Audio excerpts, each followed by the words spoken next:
मित्रों नमः संस्कृताय। आज एक नई कक्षा के साथ हम फिर से उपस्थित हैं आपके सामने, और आपको जो भी दिक्कतें हो आप कमेंट करते रहिएगा। आपके सारे कमेंट हम देखते रहेंगे और सारी समस्याओं को सॉल्व भी करेंगे, ठीक है। जो लोग भी पढ़ना चाह रहे हैं संस्कृत, सभी लोग लाइव आ जाइए, सभी लोग आ जाइए और शेयर भी कर दीजिए। यदि पसंद आया करती है वीडियो, आपको समझ में आता है तो फिर लाइक करने के लिए बिल्कुल कंजूसी मत किया करिए। सभी लोग लाइक कर दिया करिए और शेयर कर दीजिए। यदि समझ में नहीं आता तो कमेंट कीजिए, यदि समझ में आ रहा, अच्छा समझ में आ रहा तो अच्छा पॉजिटिव कमेंट कीजिए, ठीक है। आप जो है मन से बस पढ़ते रहिए, हम आपके साथ हैं। देखिए आज की कक्षा में हमें प्रयत्न पढ़ाना था, संस्कृत में क्या पढ़ना था? प्रयत्न। लेकिन कल की कुछ उच्चारण स्थान में कुछ सूत्र छूट गए थे, 2-3, हम उनको पूरा कर देते हैं, इसके बाद प्रयत्न की ओर चलते हैं। देखिए हम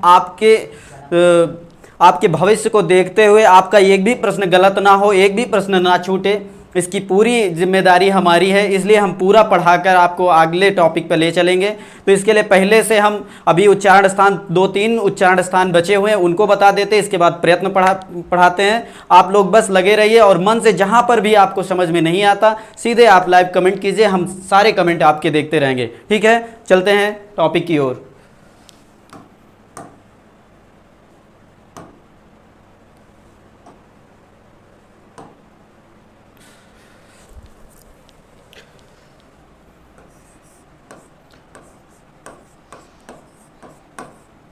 एदयितो कंठतालु। कल हमने पढ़ा था एदयितो कंठतालु। एदयितो कंठतालु क्या होता है? ए और ए देखिए, ए दा का ता हमने निकाला था, ये ता को दा हो जाता है जस्त संधि में। हम आगे संधि बताएंगे तो बताएंगे कि ता को दा कैसे हो जाता है, फिर ऐत हो जाता है। तो ये तकार को हमें छोड़ देना। तो ए और ए का उच्चारण स्थान आपको जानना है। ए और ए का उच्चारण स्थान क्या होता है? तो ए का उच्चारण स्थान आप जानते हैं कि आ और ई मिलकर ए होता है। आ और ई मिलकर ए होता है, ये गुण संधि में होता है। आप पढ़े होंगे छोटी कक्षाओं से लेकर अब तक। आप यदि बीएड कर चुके हैं या डीएलएड कर चुके हैं तो आप इतना जरूर जानते होंगे कि आ और ई मिलकर ए होता है, ठीक है। आ और ई मिलकर ए होता है। तो आ का उच्चारण स्थान हमने बताया था अकुह विसर्जनीय नाम कंठा, और ई का उच्चारण स्थान बताया था इचु ऐसा नाम तालु। तो आ का कंठ हो गया और ई का तालु हो गया, तो आ ई मिलकर ए हो गया। तो ए का उच्चारण स्थान क्या हो गया? कंठ तालु। बहुत आसान है मित्रों, बस मन से आप पढ़ते रहिए। जहां पर भी दिक्कत आए आप लाइव कमेंट कीजिए। गुड इवनिंग सर जी, गुड इवनिंग। सूर्यकांत जी गुड इवनिंग, नमस्ते सर। अर्चना सिंह नमस्ते, बहुत बहुत धन्यवाद। सभी लोग लाइव आ जाइए। जो लोग भी पढ़ना चाहते हैं यूपी टेट के लिए संस्कृत, ये 30 अंकों का आपके महज सवाल है। आप 30 अंक प्राप्त करना चाहते हैं तो मन से आप पढ़िए और सभी लोग लाइव जो भी आपके जानकारी में जो भी बच्चे पढ़ना चाह रहे हैं, यूपी टेट की तैयारी करना चाह रहे हैं, उनको सीधा बताइए कि एक सीट परिवार आपके लिए निःशुल्क लेकर आया है कक्षाएं। सारी कक्षाएं निःशुल्क चलती हैं। और मैं बता दूं मनोविज्ञान की कक्षा बस तुरंत चलने वाली। सर थोड़ा सा अभी अस्वस्थ चल रहे हैं, बस जल्द ही मनोविज्ञान की भी कक्षा चलेगी। इसलिए आप मन से सभी लोग लाइव आकर और कमेंट कीजिए। जो भी दिक्कतें हैं हम आपको निःशुल्क में भी बिल्कुल शुल्क जैसा पढ़ाएंगे। जैसे लग नहीं रहा है कि आपको फ्री में पढ़ा रहा है कोई, तो फ्री में फ्री जैसा हो, ऐसा कुछ भी नहीं। आपको जहां पर भी दिक्कत होगी आपके साथ लाइव कमेंट के साथ हम आपका पूरा निराकरण करेंगे, जो भी समस्याएं रहेंगी। तो देखिए आ और ई का उच्चारण स्थान कंठतालु होता है। इसी तरह देखिए ये ए हो गया, और यदि आ और ए मिल जाएगा तो ए हो जाएगा। ए का आपने उच्चारण स्थान जान लिया कि कंठतालु होता है, तो आ का तो कंठ पहले से है तो ये भी वही होगा, ठीक है ना। इतना आपको जानना है। इसी तरह देखिए अगला हम बता दे, ओ दौतो कंठोष्ठ, ठीक। ओ दौतो कंठोष्ठ। ओ दौतो कंठोष्ठ का मतलब हुआ ओ और औ। ओ और औ का उच्चारण स्थान क्या होगा? तो आपने देखा होगा कि आ और उ मिलकर क्या हो जाता है? आ और उ मिलकर क्या होता है? ओ हो जाता है। आ का उच्चारण स्थान आप पहले से जान रहे हैं कंठ होता है। अकुह विसर्जनीय नाम कंठा और ऊ का उपपद्मानीय नाम ओष्ठौ। ऊ का उपपद्मानीय नाम ओष्ठौ, तो ऊ का उच्चारण स्थान उस ओष्ठ है और आ का उच्चारण स्थान कंठ है, तो ओ और औ का उच्चारण स्थान क्या हो जाएगा? कंठोष्ठ।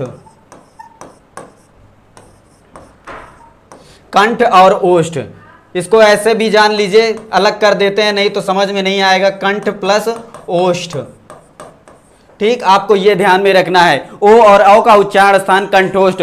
ओ में जब आ मिल जाएगा तो औ बन जाता है, ये वृद्धि संधि, और ओ गुण संधि का द्योतक है। ये ओ जहां बनता है वहां गुण संधि हो जाती, औ जहां बनता है वहां पर वृद्धि संधि हो जाती है। इतना आप जानते होंगे शायद, यदि नहीं जानते हैं तो जान लीजिए।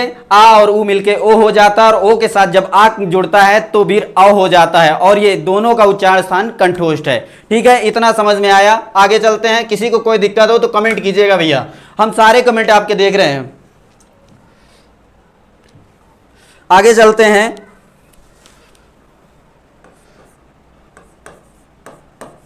वकारस्य दंतोष्ठम। वकारस्य दंतोष्ठम, वकारस्य, वकार जैसे देखिए वाह होता है तो उसको, जैसे ता हो गया अंत में तो तकार हो गया, हाँ, का हो गया तो ककार हो गया। जैसे बालक शब्द में आप पढ़ते हैं ना, तो बालक शब्द कैसा रूप है? तो अकारांत शब्द है, तो ये अकार हो गया है ना, इसके अंत में क्या है? अकारांत है, तो अकार है ना, या ककार हो गया। तो ये जैसे वकार, ठीक, वकार का उच्चारण वा शब्द है, आप इतना जान लीजिए। वा शब्द का उच्चारण स्थान आपको जानना है।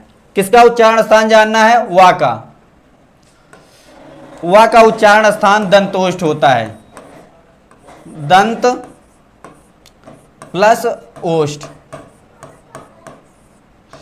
अब आपके समझ में यह नहीं आ रहा होगा कि वा का उच्चारण स्थान दंत ओष्ठ कैसे हो गया। हाँ, तो वा का उच्चारण स्थान देखिए, वा का मान लीजिए दंत से हो गया, तो ओष्ठ जब यण संधि आप पढ़ेंगे तो ऊ का वा हो जाता है, ऊ का वा हो जाता है, तो ऊ का उच्चारण स्थान ओष्ठ हो जाता है, इसलिए वा का उच्चारण स्थान दंतोष्ठ। आप इतना याद रखिएगा, वा का उच्चारण स्थान दंतोष्ठ होता है। ठीक है, जहां पर भी दिक्कत हो बताइएगा भैया। लेकिन सभी लोग लाइव आ जाए, जो भी पढ़ना चाह रहे हैं, यूपी टेट की तैयारी कर रहे हैं, सभी को शेयर कर दीजिए कि वहां पर लाइव और निःशुल्क क्लास चल रही है। ये भी नहीं कि ट्रायल 4 दिन चलेगी और बंद हो जाएगी, ऐसा बिल्कुल नहीं है। यहां पूरा आपका कोर्स फ्री ऑफ कोर्स चलेगा, पूरा यूपी टेट का। ठीक है, सभी लोग लाइव आइए और जो भी दिक्कतें हैं बताइए। वा वर्ण है साफ, वा वर्ण है दंतोष्ठ है, वा वर्ण दंतोष्ठ है, इसका उच्चारण स्थान दंतोष्ठ है। ठीक है, यण प्रत्याहार का है वा। यदि आप और कुछ पूछना चाह रहे हैं तो यण प्रत्याहार का है वा, इसका उच्चारण स्थान दंतोष्ठ है, इतना जान लीजिए।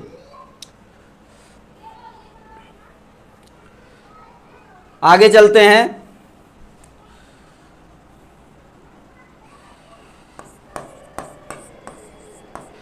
जिह्वा मूलीय, जिह्वा मूलीय किसे कहते हैं? जिह्वा मूलीय भी आपको जानना पड़ेगा। जिह्वा मूली पूछ लिया कि जिह्वा मूली इनमें से कौन सा वर्ण है, तो जिह्वा मूली आप जान लीजिए। जिह्वा मूली कौन होते हैं? जिह्वा मूली में आधा ये का हो गया, वो आधा विसर्ग इसके बाद का, और इधर आधा विसर्ग इसके बाद खा। ये जहां पर भी आपको दिखाई दे समझ लीजिए वो जिह्वा मूली है। जैसे आपने उपपद्मानीय पढ़ा था, तो अर्ध विसर्ग इसके बाद पा और फिर अर्ध विसर्ग इसके बाद फा, तो ये उपदमानी है, ये उपदमानी है और ये जिह्वा मूली है। इतना आप याद रखिएगा, जिह्वा मूली इसे कहते हैं और उपदमानी इसे कहते हैं। ये उपदमानी है।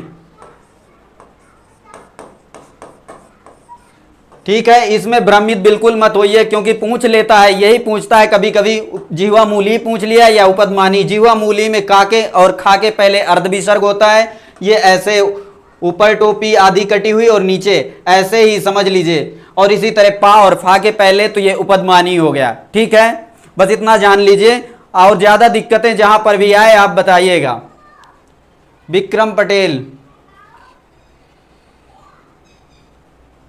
सुमन जी आप संस्कृत ली हो तो इंग्लिश, जी देखिए, जो भी बातें करना हो आप अलग से अकेले में कमेंट कर सकते हैं, पढ़ाई से संबंधित यहाँ पर कमेंट कीजिए, नहीं तो फिर आप दिग्भ्रमित हो जाएंगे, उसी में आप आपस में फिर लड़ने झगड़ने लगेंगे धीरे धीरे। इसलिए आप ज़्यादातर ऐसा हो कि आप पढ़ाई की बात करें, ठीक है।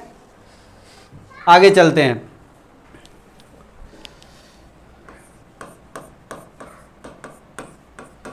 नासिका अनुस्वारस्य, नासिका अनुस्वारस्य। अनुस्वार आपने जाना होगा, अनुस्वार देखा है आपने, जब ऊपर बिंदी लगी होती है वो उसे अनुस्वार कहते हैं, अनुस्वार कहते हैं, ठीक ना। जैसे मान लीजिए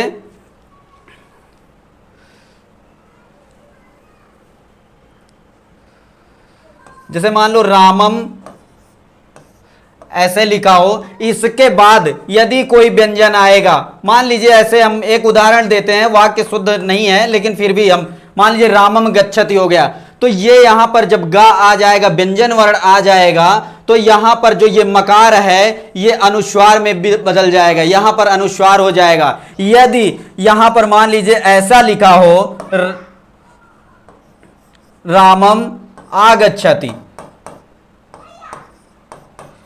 तो यदि आगे स्वर आ रहा है तो मां पूरा आप लिख सकते हैं हलंत के साथ, तब ये अनुस्वार मां में परिवर्तित हो जाएगा। अन्यथा यदि व्यंजन आता है तो फिर मां के स्थान पर अनुस्वार हो जाएगा, इसी को अनुस्वार कहते हैं। और अनुस्वार से नासिका, नासिका से उच्चारण होता है अनुस्वार का, इतना जान लीजिए। अनुस्वार का उच्चारण का स्थान क्या है? नासिका है, ठीक है, इतना जान लीजिए। ये आपके जानने योग्य बात। पूछ लिया प्रश्न में यूपी टेट की परीक्षा में कि अनुस्वार का उच्चारण स्थान क्या है, तो अनुस्वार का उच्चारण स्थान नासिका है, ठीक है, इतना आपको जानना है। और कोई दिक्कत किसी को कोई दिक्कत हो? Raja Ram, very good classes, thank you भैया, बहुत बहुत धन्यवाद। आप अच्छे से पढ़िए, जहां पर भी दिक्कत होगी आप बस मैसेज करते रहिए, कमेंट करते रहिए, हम सारे समस्याओं को आपके सॉल्व करेंगे। बस आपको लगना नहीं चाहिए कि संस्कृत बहुत बड़ा हुआ है, बहुत बड़ा कठिन सब्जेक्ट है, ऐसा कुछ भी नहीं। संस्कृत इतना सुमधुर हो जाएगी कि आप सोच ही नहीं सकते हैं, बस आप मन से पढ़ते बस रहिए।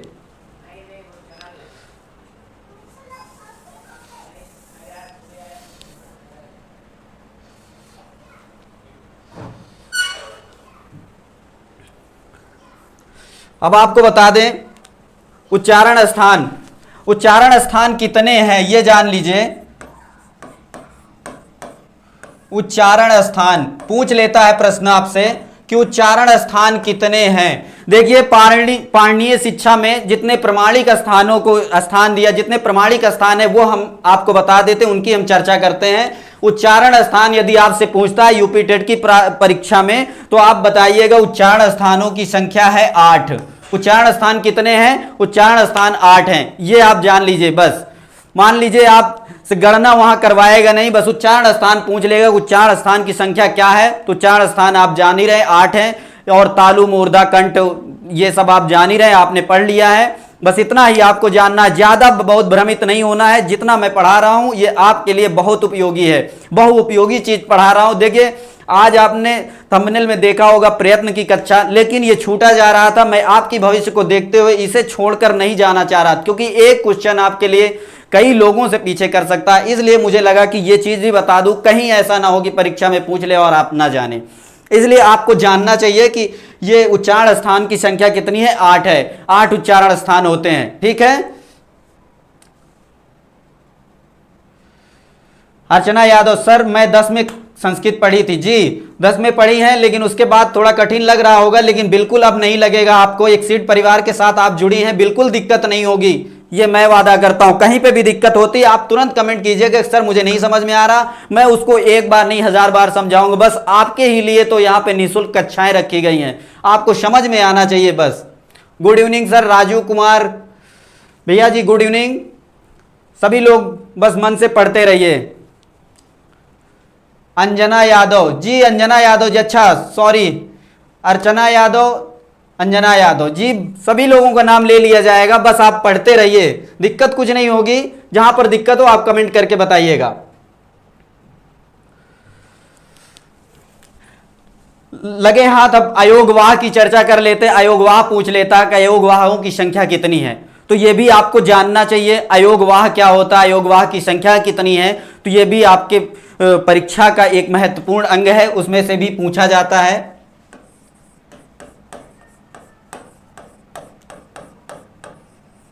अयोगवाह, अयोगवाह की संख्याएं होती हैं 4, अयोगवाह 4 होते हैं, ठीक ना। ये आप जान लीजिए अयोगवाह कितने होते हैं, अयोगवाह 4 होते हैं, इतना सबसे पहले नोट कर लीजिए। कौन कौन होते हैं वो हम बता देते हैं।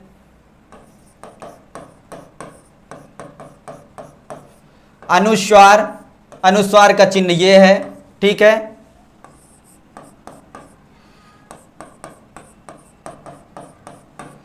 विसर्ग, विसर्ग आप जानते हैं अंतिम में विसर्ग लगा होता है व्यंजनों के बाद में, है ना, ये विसर्ग संधि है। विसर्ग संधि में आपने देखा होगा विसर्ग, है ना, तो ये विसर्ग वाला, विसर्ग संधि में आप देखे होंगे तमाम विसर्ग लगा रहता है हर वर्ण के बाद, तो इसी तरह विसर्ग भी अयोगवाह है। तीसरा उपपदमानीय,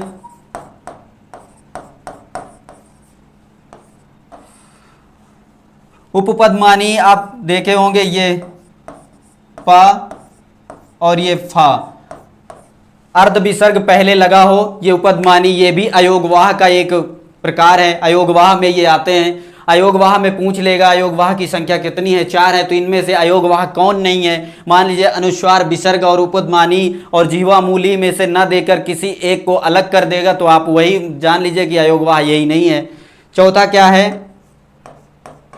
जिह्वा मूलीय,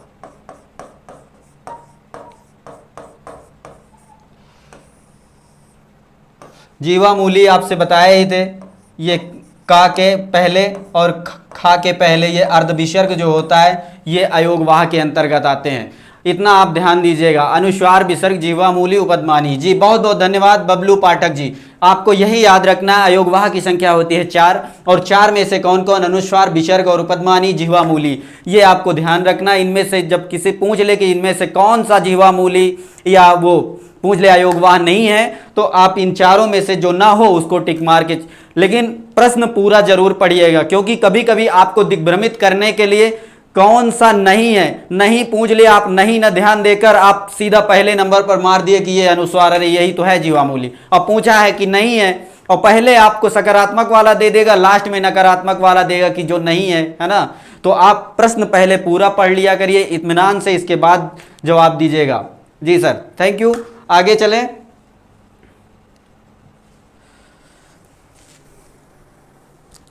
अब हम आपको बताते हैं जिसका थंबनेल आपने देखा था कि आज प्रयत्न पढ़ना है, ठीक ना।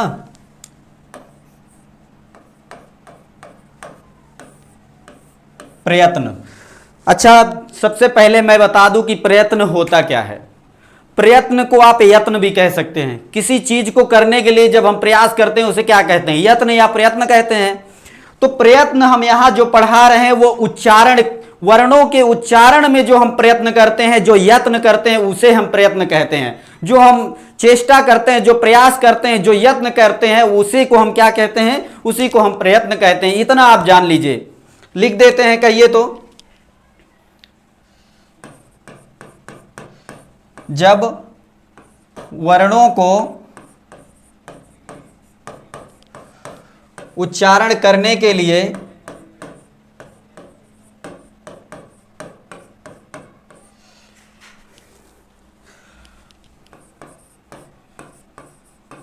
कोई प्रयास करते हैं,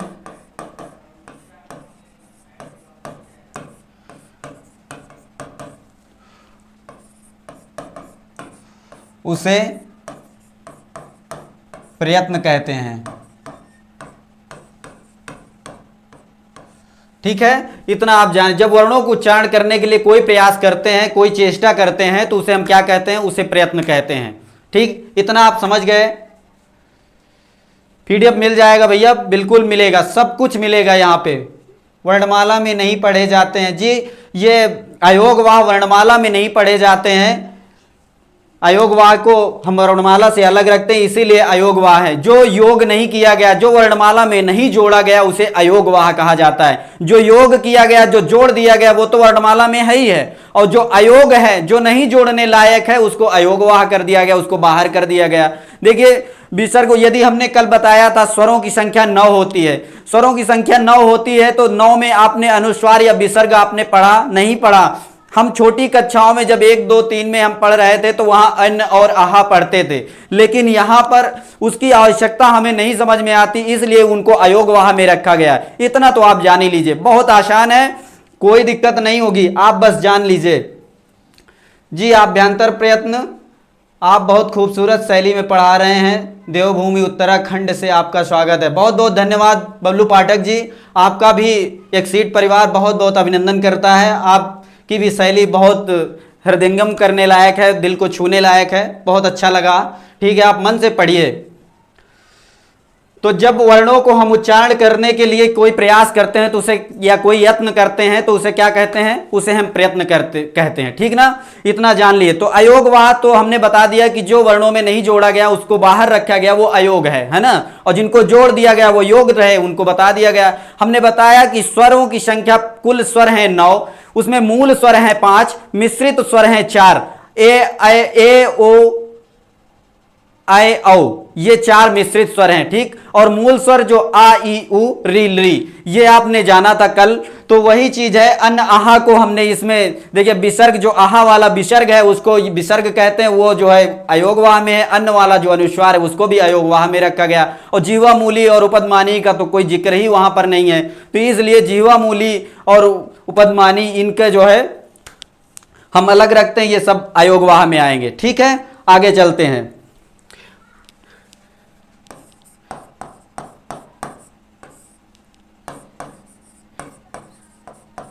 यत्नो द्विधा, यत्नो द्विधा, प्रयत्न कितने प्रकार के होते हैं? प्रयत्न 2 प्रकार के होते हैं। कहता है यत्नो द्विधा, प्रयत्न को यत्न भी कहते हैं। तो यत्नो द्विधा, यत्न के 2 प्रकार होते हैं। कौन कौन, वो जान लेते हैं।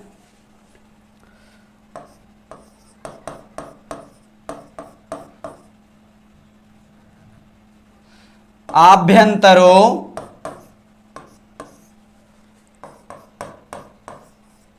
बाह्यश्च। ठीक,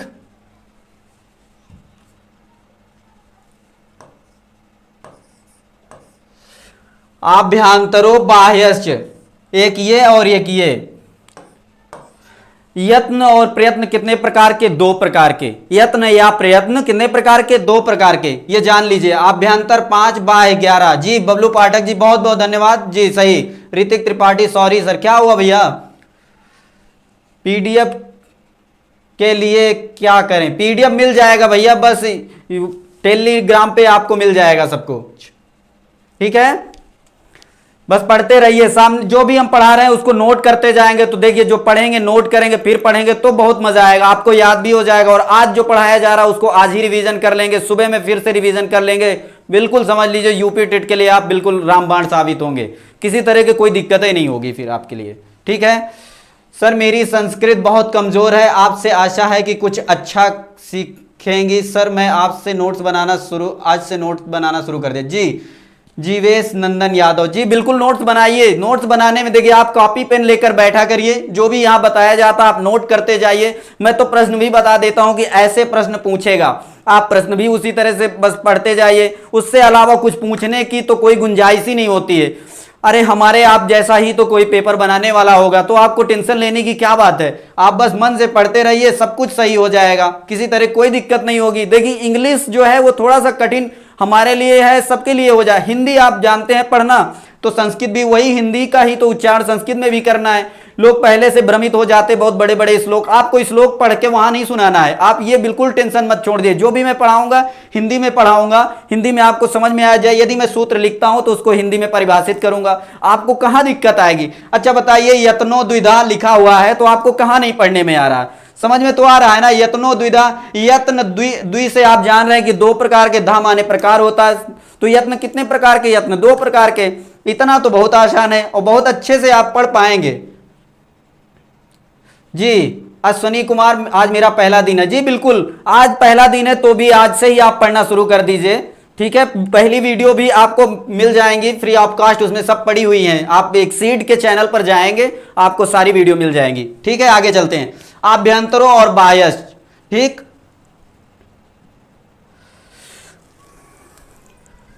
पहला क्या है,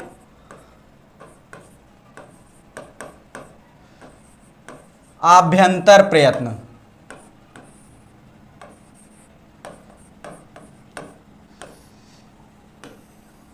आभ्यंतर प्रयत्न, आभ्यंतर प्रयत्न देखिए एक चीज और मैं आपसे कहना चाहूंगा, बहुत सारे लोग लाइव रहते हैं लेकिन लाइक कोई नहीं करता, कमेंट कुछ लोग नहीं करते, बस देख लिए। लेकिन मैं कहता हूं जहां पे भी आपको दिक्कत हो रही, आप कमेंट कीजिए, समझ लीजिए कि आपके घर की क्लास है, आपके घर में हम लोग आ रहे हैं, कोई दिक्कत नहीं है। आपको नहीं समझ में आ रहा, आप पूछिए हमसे, डायरेक्ट पूछिए कि नहीं समझ में आ रहा है, और फिर लाइक करने में, एक छोटा सा लाइक हमारे लिए मोटिवेट करता है, हम थोड़ा सा और अच्छा पढ़ाने के लिए आपके ही लिए थोड़ा सा तैयार होकर आते हैं कि लोग हमें बहुत लाइक कर रहे हैं, ठीक ना। तो आप पढ़िए मन से और लाइक जरूर कर दिया करिए, ठीक है। आभ्यंतर प्रयत्न, आभ्यंतर और बाह्य। आभ्यंतर का मतलब होता है भीतरी। जब कोई वर्ण हम बोलते हैं तो भीतर से भी कोई प्रयत्न, कोई आशा होती है ना, कोई प्रयास होता है निकलने के लिए, वर्ण को बोलने के लिए अंदर से प्रयास किया जाता है ना, तो उसे कहते हैं आभ्यंतर प्रयत्न। और एक होता है बाह्य प्रयत्न। तो बाह्य प्रयत्न होता है जैसे हम मुंह का जो आकार बन जाता है, या जैसा भी किसी तरह से मुंह खुलता है, जो भी ओठ जुड़ते हैं, ये सारे बाह्य प्रयत्न के अंतर्गत आते हैं। लेकिन जो अंदर वाला होता है वो आभ्यंतर प्रयत्न। अच्छा आप सोचिए, खाना रखा हो और आप मुंह में कितना खाना रख पाएंगे और बाहर खाना कितना रख पाएंगे। तो बाहर तो बहुत ढेर सारा खाना रख लेंगे, लेकिन मुंह के अंदर एक सीमित है, एक लिमिट है कि आप इतना, एक निवाला, दो निवाले तक आप रख सकते हैं। बहुत बड़ा मुंह हो तो दो निवाले रख लेंगे, है ना। तो इस तरह से मेरे बताने का केवल इतना मात्र वो है कारण कि आभ्यंतर प्रयत्न जो होता है, जो भीतर वाली जगह होती है वो कम होती है, और जो बाहर वाली जगह होती है वो ज्यादा होती है। तो आभ्यंतर प्रयत्नों की संख्या कितनी है? 5 है। और बाह्य प्रयत्न जो होता है, मैंने बताया कि यदि मुंह में खाना रखेंगे तो एक दो निवाला ज्यादा से ज्यादा, यदि बहुत ठूस के भर लेंगे तो दो निवाले, तो कितना। और लेकिन थाली में परोस के रख दिया जाए तो चाहे जितनी बड़ी थाली हो पूरा भर के आप रख भी सकते हैं। कुछ लोग गेस्ट हाउस में जाते हैं ना तो इकट्ठा भर लिए 3-4 दिन के लिए, तो वो वाली सिस्टम के बारे में बता रहा हूं कि बाहर कुछ भी आप रख लीजिए लेकिन अंदर उतना ही रख पाएंगे जितने आपकी जगह है। संदूक हो, संदूक में उतने ही कपड़े आप रख सकेंगे जितने उसका क्षेत्रफल है, आंतरिक क्षेत्रफल। लेकिन बाहर तो आप कितने भी टांग दीजिए, फेंक दीजिए, फैला दीजिए, कोई दिक्कत नहीं। उसी तरह आभ्यंतर प्रयत्न और बाह्य प्रयत्न है। आभ्यंतर प्रयत्न मतलब अंदर, आंतरिक जो भीतरी प्रयत्न है, तो उनकी संख्या है 5, और बाह्य प्रयत्न जो होता है वो बाहरी प्रयत्न है, उसकी संख्या होती है 11। ठीक ना, इतना समझ में आ गया होगा, मैं आशा करता हूं सबसे। आप साहब आप 0 से सुपर बना देंगे। बिल्कुल भैया, बस आप मन से लगे रहेंगे तो बिल्कुल मैं आपके ही लिए आता हूं पढ़ाने, और आपके लिए लाइव है। पूरा एक्सीड परिवार आपके लिए निःशुल्क यूपी टेट की कक्षाएं प्रोवाइड कर रहा है। तो बस आपको मन से पढ़ना है, और जहां नहीं समझ में आता आपको कमेंट करना है। बस कमेंट, हम बिल्कुल आपके सारे कमेंट देखते रहते हैं, जहां पर भी दिक्कत होती है हम सारी सॉल्व करेंगे। ठीक है, अभ्यंतर प्रयत्न बताते हैं आपको।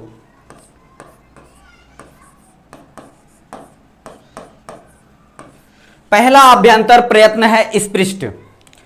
क्या है? स्पृष्ट। दूसरा है ईषत् स्पृष्ट। ये ता हलंत है तो समझ लीजिए ये आधा है, ठीक ना। व्यंजनों का उच्चार, वो मैंने बताया ना कि हर्ष का एक मात्रिक, दीर्घ का द्विमात्रिक और प्लुत का 3 मात्रिक और व्यंजन अर्धमात्रिक, ये शुद्ध होता है। जहां पर स्वर नहीं होता, स्वर विहीन व्यंजन होता, वो शुद्ध व्यंजन कहा जाता है। तो ये अर्धमात्रिक है। यहां आधा ता है, इसको जोड़ कर लिखेंगे तो ता को ऐसे बस आधा ता लगा देंगे तो ऐसे भी लिख जाएगा, ठीक ना, कोई दिक्कत नहीं होगी आपको। स्पृष्ट, ईषत् स्पृष्ट। तीसरा नंबर ईषत् विवृत। चौथा नंबर विवृत।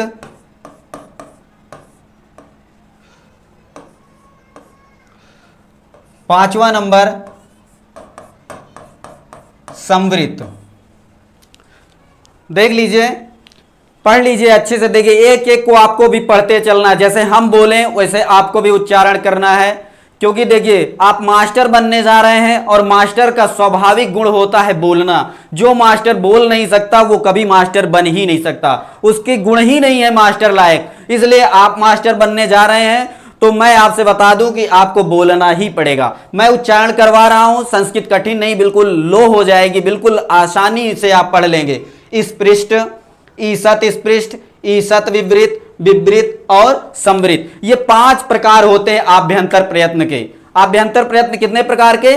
5 प्रकार के होते हैं। अच्छा, हमने स्पृष्ट बताया, स्पृष्ट आप जानते होंगे, अब इनको भी हम थोड़ा सा व्याख्यायित कर दें ताकि दिक्कत ना हो। स्पृष्ट जो होता है, पहला आपने क्या जाना? स्पृष्ट। स्पृष्ट, स्पृष्ट होता क्या है? स्पृष्ट का एक सूत्र होता है कादयो मावशाना स्पर्शाह।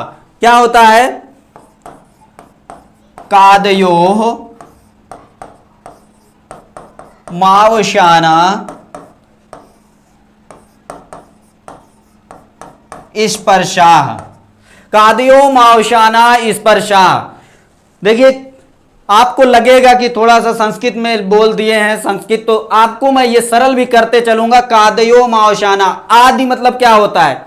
जैसे आदि माने पहले होता है, तो का आदि में है। जब आप वर्णमाला पढ़ते हैं तो का कहां होता है? आदि में होता है। और अवशान मतलब क्या होता है? अंत में। तो अंत में क्या है? मां, और आदि में क्या है? का। तो का से लेकर मां तक के जितने भी वर्ण हैं वो क्या है? स्पर्श वर्ण है। कादयो मावशाना स्पर्शा।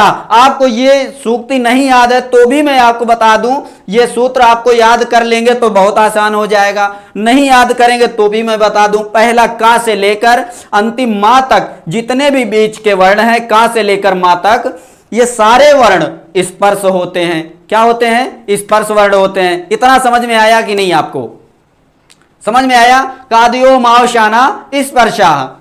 अब ईसत स्पृष्ट की बात कर लें। ईसत स्पृष्ट दूसरे नंबर पर क्या है? ईसत स्पृष्ट। ईसत स्पृष्ट, ईसत माने होता है थोड़ा। ईसत माने क्या होता है? थोड़ा। स्पर्श माने आप जान रहे हैं, जहां स्पृष्ट मतलब स्पर्श करना, जो छूना। स्पर्श करना क्या होता है? छूना। जैसे हमने किसी को छू लिया तो क्या हुआ? स्पर्श हुआ। अपनी त्वचा को छूना स्पर्श हो गया, है ना? तो ईसत माने थोड़ा, स्पृष्ट माने जो छुआ हो। जहां पर थोड़ा छू जाए उसे क्या कहते हैं? ईसत स्पृष्ट। तो थोड़ा सा छूने वाले वर्ण कौन से हैं? थोड़ा सा छूने वाले वर्ण बता देते हैं। या, वा, रा और ला। या, वा, रा, ला। देखिए आपके दांत में जीवा थोड़ा थोड़ा छू रही होगी। या, वा, रा, ला, है ना? तो ये स्पर्श स्पृष्ट वर्ण है, जो ईसत जो थोड़ा थोड़ा छू रहे हैं। थोड़ा थोड़ा छूने वाले वर्ण क्या है? यण प्रत्याहार वाले वर्ण है, ये ईसत स्पृष्ट के अंतर्गत आते हैं। समझ में आ गया? नहीं समझ में आया कमेंट कीजिए कि नहीं समझ में आया। सर जी फोटो से ज्यादा हैंडसम अनिल कुमार सर जी, बहुत बहुत धन्यवाद। ये आपका प्यार है, स्नेह है, और क्या कह सकता हूं, जैसा भी है, लेकिन ठीक है, आप मन से पढ़ेंगे। मनुष्य की जो सुंदरता है वो चेहरे से नहीं, वो अंदर होनी चाहिए। आपको मास्टर बनाकर जो सुंदरता आप में दिखेगी वो चारों ओर फैल जाएगी, मैं वो देखना चाहता हूं। आप मन से पढ़े रहिए बस। ईसत स्पृष्ट ये या, वा, रा, ला है, ठीक ना? इतना जान लीजिए। अब आया तीसरे नंबर पर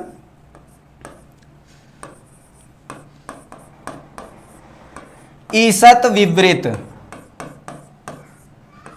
ईसत विवृत, ईसत विवृत, ईसत विवृत का अर्थ जान लेते हैं। देखिए अर्थ जब तोड़ के बताऊंगा मैं आपको तो बहुत आसान हो जाएगा, और हर चीज को तोड़ के मैं बताना चाह रहा हूं कि आपको किसी तरह की कोई दिक्कत होगी ही नहीं, संस्कृत बिल्कुल आसान हो जाएगी।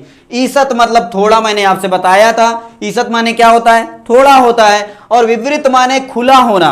विवृत माने क्या होना? विवृत मतलब खुलना, खुला होना। तो जो थोड़ा सा खुले, क्या खुले? आप पढ़ रहे हैं क्या?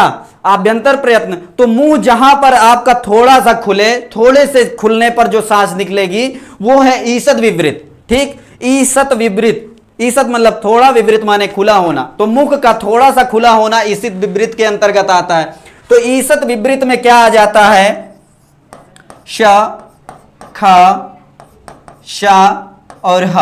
आप खुद बोल कर देखिए, श, ख, श, ह, श, श, श, ह। यदि इसको तालव्य श, इसको मूर्धन्य श, इसको दंत श और ये ह, ठीक ना, इसको तालव्य श कहते हैं। याद रखिएगा, तालव्य श ये है, इसका उच्चारण स्थान तालु है, इसका मूर्धा है, इसका दंत है, इतना जरूर जान लीजिए। ये तालव्य श, ये मूर्धन्य श, ये दंत श और ये हा है, ठीक ना, इतना जान लीजिए। और इनको जब उच्चारण करेंगे तो ईसद विपरीत, जैसे थोड़ा सा खुलना, तो मुख का थोड़ा सा खुलना होगा, श, स, श, ह, थोड़ा थोड़ा खुलता है ना मुंह। आप खुद अपने से उच्चारण करके देख लीजिए, ईसद विपरीत के अंतर्गत आता है, ठीक ना। कृष्ण गौर, नाइस क्लास सर जी, बहुत बहुत धन्यवाद। कशिश गौर जी, बहुत बहुत धन्यवाद कशिश गौर जी। आप मन से पढ़िए, जो भी दिक्कतें हैं आप कमेंट के माध्यम से बताइएगा। अब आया क्या, विपरीत आया। अच्छा, हमने बता दिया स्पृष्ट, ईषत स्पृष्ट, ईषद विपरीत, इतना आपने जान लिया। स्पृष्ट, स्पृष्ट को हमने बताया स्पर्श। स्पर्श वर्णों की संख्या कल हमने बताया था, कितने लोग क्लास में थे बताइए। स्पर्श वर्ण कितने होते हैं? स्पर्श वर्णों की संख्या हमने 25 बताया था। का वर्ग, चा वर्ग, टा वर्ग, ता वर्ग, पा वर्ग, ये पांचों वर्गों में, और प्रत्येक वर्ग में 5 वर्ण होते हैं। जैसे का वर्ग में का, खा, गा, घ, अंगा, ये 5 वर्ण होते हैं। तो 5 पच्चा 25, 25 वर्ण होते हैं। स्पर्श वर्ण कितने हो गए? 25। ईसद विपरीत में कितने? 4। और ईसद विपरीत में कितने? 4। अब इनका योग कर लिए, 5 4 9 29 हो गया, और 29 4 33। मैंने व्यंजनों की संख्या कल आपसे बताया था कि व्यंजन वर्ण कितने? 33। तो व्यंजन वर्ण तो पूरे खत्म हो गए। स्पृष्ट, ईसद स्पृष्ट, ईसद विपरीत और विपरीत। विपरीत अभी बताना है, तो ईसद विपरीत तक ये सारे व्यंजन वर्ण खत्म हो गए। व्यंजन वर्णों की संख्या 33 होती, स्पृष्ट में 25 हो गए, ईसद स्पृष्ट में 4 हो गए, ईसद विपरीत में भी 4 हो गए। इनको मिलाकर पूरा 33 व्यंजन हो गए। ठीक, अब क्या बचता है? अब बचता है स्वरों की बारी, ठीक ना। अब स्वर आते हैं, तो विपरीत माने स्वर, और स्वर में पूरा मुंह खुल ही जाता है। जब भी स्वर बोलेंगे तो मुंह खुल ही जाएगा। अ, ई, उ, री, ली, हाँ, मुंह होठ बंद ही नहीं होगा, क्योंकि स्वर का जब उच्चारण करेंगे होठ नहीं बंद होंगे, होठ खुला ही रहेगा। चाहे उसका आकार ऊ से बोलिए, चाहे आ से बोलिए, चाहे ई से बोलिए। तो इसलिए विपरीत का अर्थ होता है खुला होना। तो इसमें सारे स्वर आ जाएंगे। तो आ, ई, उ, री, ली, ठीक, ए, ओ, आई,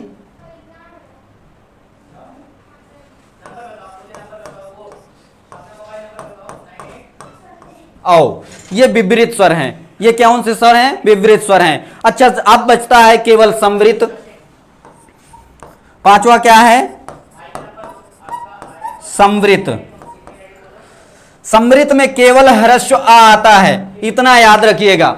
संवृत में केवल ह्रस्व आ आता है। लेकिन आपको दिक्कत हो कि ये आ और ये आ में अंतर क्या है, तो ये प्रयोग दशा में केवल आ होगा, और प्रक्रिया दशा जहां पर होगी, जहां पर और सारा प्रक्रियाएं होंगी, वहां पर ये स्वर आ जो है ये विपरीत होगा। यदि प्रयोग दशा होगा उच्चारण के लिए अ, तो केवल ये जो है संवृत में आएगा। बस इतना जान लीजिए, संवृत आ केवल प्रयोग दशा में ह्रस्व होता है, और विपरीत में आ, विपरीत जो होता है वो दीर्घ आ भी हो सकता है, यहां वो विपरीत में आएगा, ठीक ना। संवृत में प्रयोग दशा में केवल ह्रस्व आ होता है, इतना जान लीजिए, ठीक है। आगे चलते हैं। अब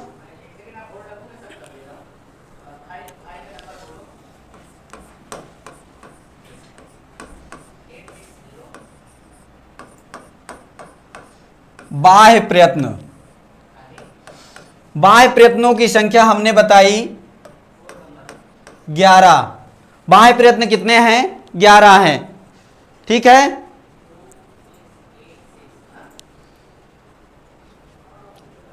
सर बहुत अच्छा पढ़ाते हैं जी, धन्यवाद। बहुत अच्छा आप स्नेह दे रहे हैं एक्सीड परिवार को, बहुत अच्छा लगा। बाह्य प्रयत्न कितने होते हैं? 11। तो बाह्य प्रयत्न अब जान लेते हैं।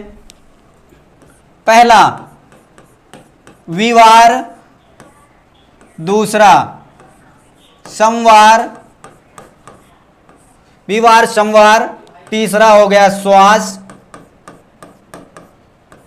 चौथा नाद, विवार संवार श्वास नाद,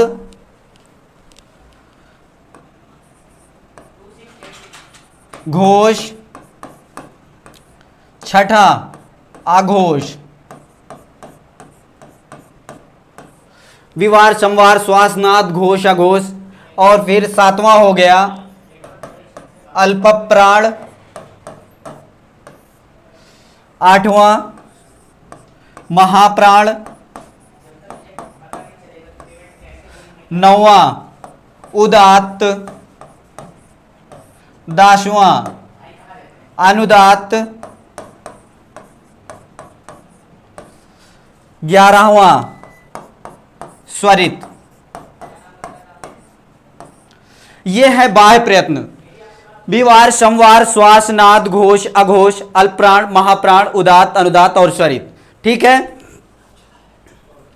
देखिए विवार संवार श्वास नाद घोष अघोष अल्पप्राण महाप्राण उदात्त अनुदात्त और स्वरित, ये 11 बाह्य प्रयत्न हैं।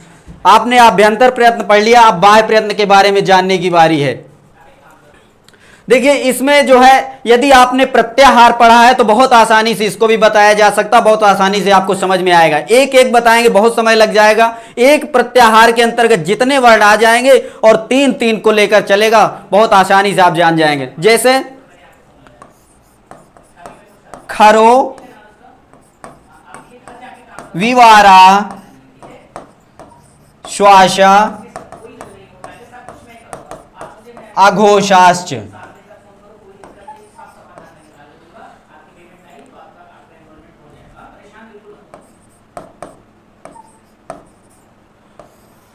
ये खरो विवारा श्वासा अघोषाश्च। आपने महेश्वर सूत्र पढ़ा, उसमें प्रत्याहार 42 पढ़े, तो 42 प्रत्याहार में खर प्रत्याहार आपने पढ़ा होगा। खर प्रत्याहार कहां से कहां तक आता है?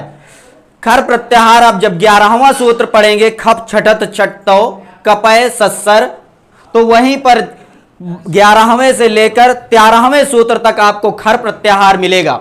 वही खर प्रत्याहार विवार में सम्मिलित हैं, श्वास में और अघोष के अंतर्गत आएंगे। खर प्रत्याहार लिख देते हैं, देखिए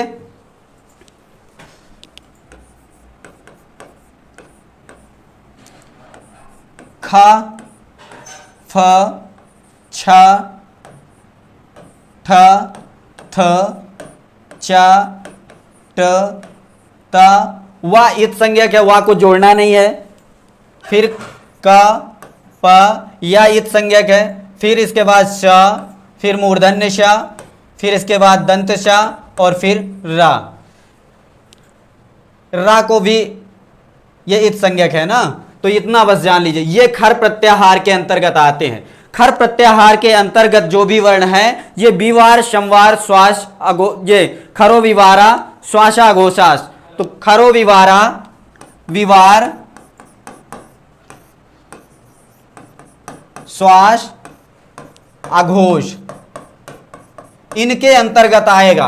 यदि कोई पूछ ले कि खा वर्ण का बाह्य प्रयत्न क्या होगा, तो खा वर्ण का बाह्य प्रयत्न मान लीजिए ये इतने तीनों हो जाएंगे, विवार श्वास अघोष हो जाएगा। अभी आगे और बताएंगे ये 4 तरह से बाह्य प्रयत्न होगा, एक वर्ण का 4 बाह्य प्रयत्न हो जाएगा। अभी थोड़ा सा और आगे चलते हैं, बस इसको अभी देख लीजिए। यहां पर खरो विवारा श्वासा अघोषाश्च, तो खर प्रत्याहार के अंतर्गत आने वाले जितने भी वर्ण हैं वो विवार होंगे, वो श्वास होंगे और अघोष होंगे। अघोष वर्ण होंगे, विवार होंगे और श्वास होंगे। ठीक ना, इतना जान लीजिए, ये आपके जानने योग्य बात है, इसको नोट भी कर लीजिए। जहां समझ में नहीं आ रहा बताइए। गजब सर जी क्लास, बहुत बहुत धन्यवाद शिवम सरोज जी। और ये खुशबू वैसी सर, बहुत अच्छा पढ़ाते हैं आप, बहुत बहुत धन्यवाद खुशबू जी। आप बस मन से पढ़े रहिए, हम सब कुछ आपको बताएंगे और बहुत सरल तरीके से बताएंगे। आगे चलते हैं। 3 देखिए हो गया इसमें,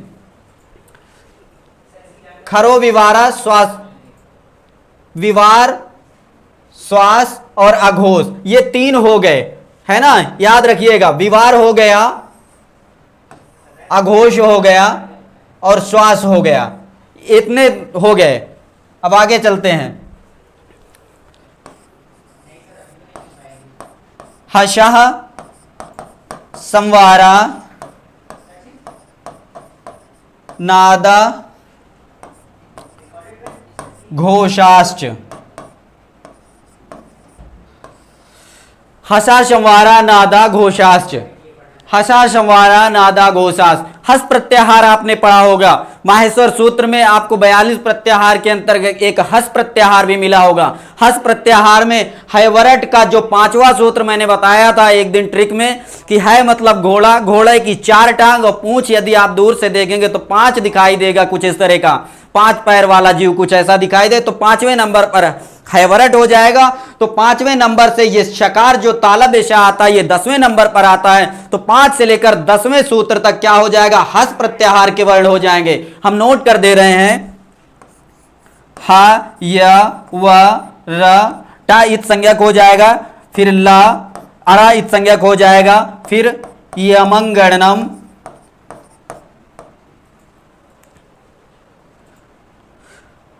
फिर झभय यहां इत संज्ञक हो जाएगा,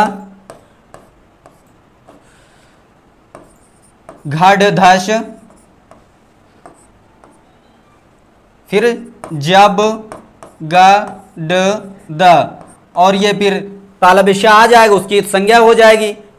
समझने के लिए ये लिख देते हैं, लेकिन इसका कोई मतलब नहीं है, ठीक है ना। जब गढ़ दस तक होगा इसका कोई मतलब नहीं है, बाद में ये ना होगी ये भी नोट था, तो हम काट दे रहे हैं। हैवरट से लेकर जब गढ़ दस तक ये पूरे हस प्रत्याहार के वर्ण है, और हस प्रत्याहार में संवार नाद घोष होता है। तो संवार नाद घोष हस प्रत्याहार के अंतर्गत यदि आपसे पूछ लिया कि हा वर्ण का बाह्य प्रयत्न क्या होता, तो संवार भी होगा, नाद भी होगा, घोष भी होगा।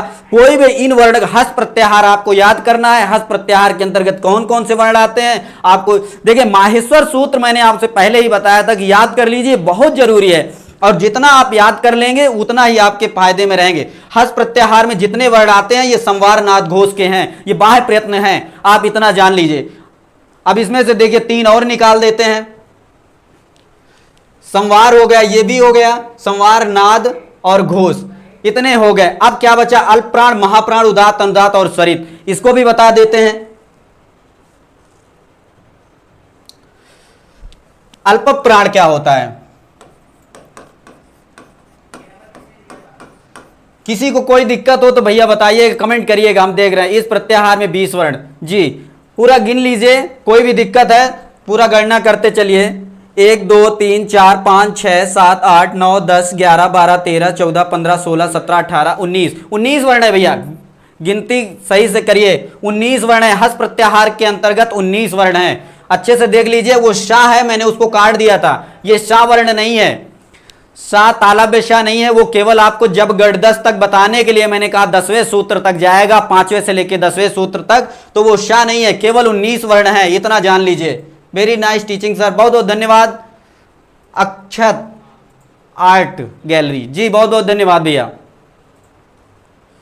चलें अल्प प्राण बताते हैं। अल्प प्राण क्या होता है, अल्प प्राण आप जान लीजिए, सूत्र एक होता है वर्गाणाम प्रथम तृतीय पंचमाह, वर्गाणाम प्रथम तृतीय पंचमाह यणश्च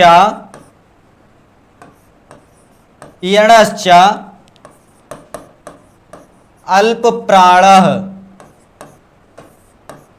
अल्प प्राणाः, ठीक ना। वर्गाणाम प्रथम तृतीय पंचमाह यणश्च अल्प प्राणाः, इतना आप जान लीजिए। इसको देखिए बहुत कठिन नहीं है, मैं इसको भी तोड़ के बता दूंगा, सब कुछ आपको समझ में आएगा, बिल्कुल समझते चलिए।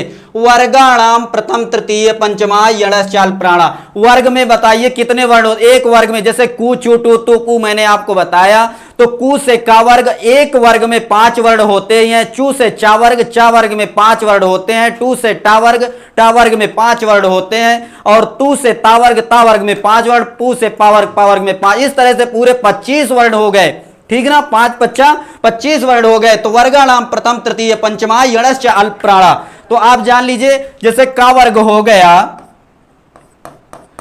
का वर्ग का का ये प्रथम वर्ण हो गया, और तृतीय में क्या हो जाएगा, गा हो जाएगा, और पंचम में क्या हो जाएगा भैया, अंगा हो जाएगा। इसी तरह चा वर्ग में चा, और फिर जा, और फिर इया हो जाएगा, ठीक ना। फिर इसी तरह टा वर्ग में आप जान लीजिए, टा वर्ग में टा प्रथम वर्ण हो गया, और तृतीय वर्ण हो जाएगा ड, और फिर अंतिम वर्ण हो जाएगा अणा। और फिर इसी तरह ता वर्ग का प्रथम वर्ण होता है ता, और फिर इसके बाद द, और फिर इसके बाद न, ठीक ना। फिर इसके बाद पा वर्ग आता है, पा वर्ग में पहला वर्ण पा, और फिर इसके बाद बा, और फिर इसके बाद मा, ठीक ना। ये जान लीजिए वर्गाणाम प्रथम तृतीय पंचमा, ये हो गए आपके अल्प प्राण। और इसके बाद यणश्च अल्प प्राणा, और कहता च माने और यणश्च, यण ये विसर्ग हो जाएगा तो यणः च, और यण भी अल्प प्राण कहे जाएंगे, ठीक ना। इतने तो ये अल्प प्राण है ही, लेकिन यण को भी कहा ये अल्प प्राण है, इतना याद रखिएगा। यण में कौन कौन से वर्ड आते हैं, या, वा, रा और ला। या, वा, रा, ला ये अल्प प्राण है, ये सारे अल्प प्राण है, आपको इतना ध्यान रखना है। अल्प प्राणों की संख्या कितनी हो गई, या इसको गणना कर लीजिए। प्रश्न एक यहां से भी बनेगा, अल्प प्राणों की संख्या कितनी होती है। मेरे शेर और शेरनियों कृपया शेयर करें, सर मनोबल बढ़ा। जी जी बहुत बहुत धन्यवाद। देखिए कितने वर्ड होते हैं बताइए। का वर्ग, ये का वर्ग से 3 हो गया, चा वर्ग से 3 हो गया, टा वर्ग से 3 हो गया, ता वर्ग से 3 हो गया, पा वर्ग से 3 हो गया, और यण प्रत्याहार के 4 वर्ण हो गए। तो 5 तिया 15, 4 19 वर्ड होते हैं। जानते हैं अल्प प्राण की संख्या कितनी, 19। इतना याद रखिएगा, पूछ लेगा अल्प प्राण में कितने वर्ण आते हैं, 19 वर्ण आते हैं। का वर्ग में पहला, और आप वर्गाणाम प्रथम तृतीय पंचमा यणश्च अल्प प्राणा, यह सूत्र याद कर लीजिए, आपका बहुत आसान हो जाएगा। नहीं भी याद होता है तो पहला, तीसरा और अंतिम वर्ण ये प्रत्येक वर्ग का जोड़ लीजिए, और यण प्रत्याहार जोड़ लीजिए, ठीक है। नहीं समझ में आया तो फिर बताइए। ये 19 वर्ण है भैया, ऋतिका त्रिपाठी जी, 19 वर्ण है, ध्यान दीजिए। 3, 3, 6, 3, 9, 3, 12, 3, 15, 4, 19 वर्ण है, 18 मत लिखिए। ध्यान से आप गणना कर लीजिए, क्योंकि पूछ भी सकता है आपसे, सर आप एक श्लोक सुना दो। शिवम सरोज जी बिल्कुल सुना देंगे, लेकिन थोड़ा सा समय अभाव है, अभी एक महाप्राण बचा और समय हमें थोड़ा सा इशारा जल्दी के लिए कर रहा है, तो बस फिर आगे हम सुना देंगे किसी दिन भी, चाहे जब भी सुन लीजिए, बहुत सारे श्लोक बनते हैं, कोई दिक्कत नहीं होगी। अभी ध्यान देना है पढ़ाई पे। अब देखिए महाप्राण,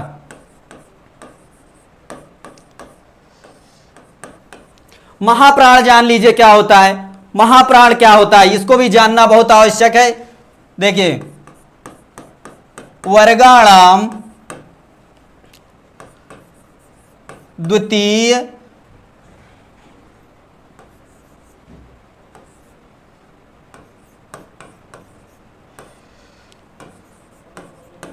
चतुर्थो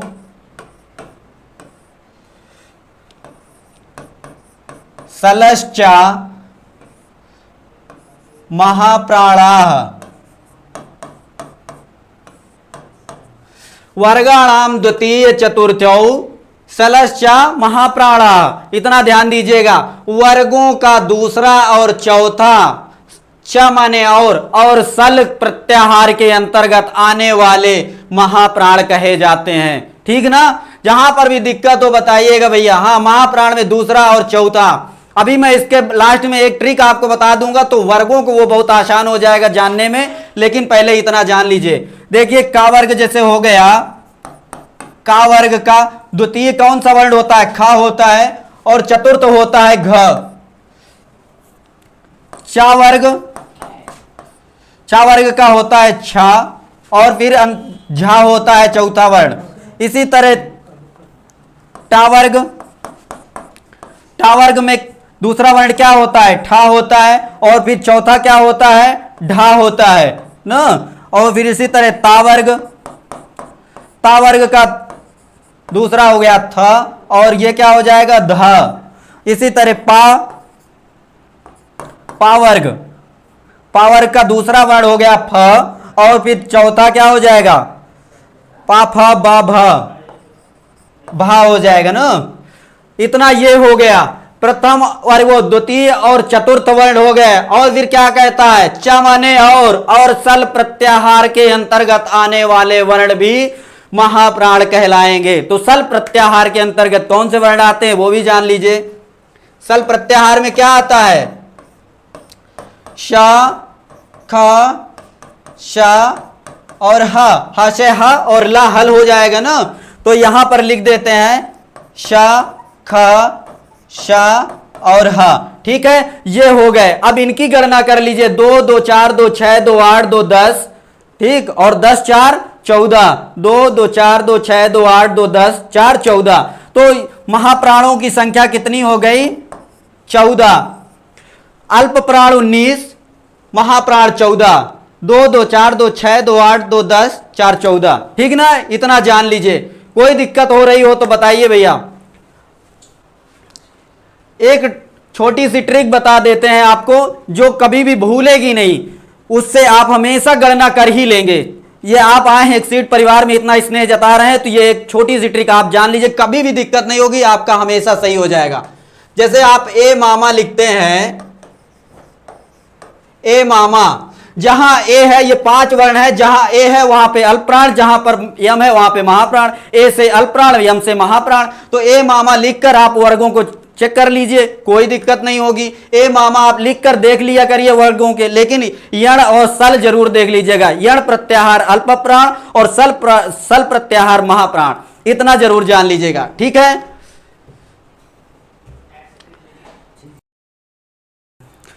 बहुत बहुत धन्यवाद। आज के लिए बस इतना ही। कल की क्लास में फिर आपसे रूबरू होंगे, तब तक के लिए आप बस यहीं पर क्लास को, हम ये संस्कृत की क्लास